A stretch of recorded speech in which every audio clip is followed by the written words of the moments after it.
RTI Live News. Ask for right. జరసంగం కక్రవాడ గ్రామం నందు సోమవారం మార్గశిర మాసం శుక్లపక్షంలో తేదీ 18/12/2023 రోజు శివలింగ నంది ప్రతిష్టాపన కార్యక్రమం నిర్వహించడం జరుగును. ఉదయం 8 గంటల నుండి హోమం, ప్రతిష్టాపన, పూర్ణాహుతి, అభిషేకం, హారతి మరియు అన్నదాన ప్రసాదం జరపబడును. కావున కక్రవాడ గ్రామ ప్రజలతో పాటు భక్తులు అందరూ ఇట్టి కార్యక్రమంలో పాల్గొని విజయవంతం చేయాలని గ్రామ సర్పంచ్ మోహన్ రెడ్డి మరియు కార్యనిర్వాహకులు కె చంద్రకాంత్ పాటిల్ తెలియజేయడం జరిగింది.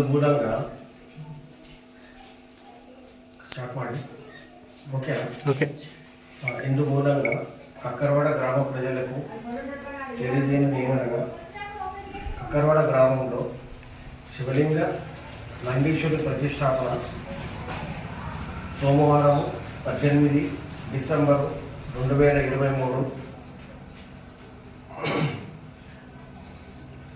మార్గశిర మాసము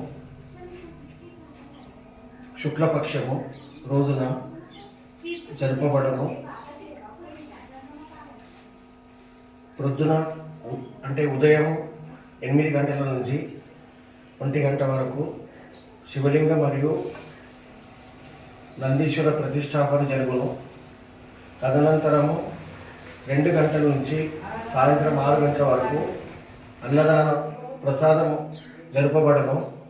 కావున కక్కరవాడ భక్తులందరూ కాకుండా వేరే దగ్గర ఊరు వాళ్ళు కూడా వచ్చి అన్నప్రసాదం స్వీకరించి పోగలరని ప్రార్థన.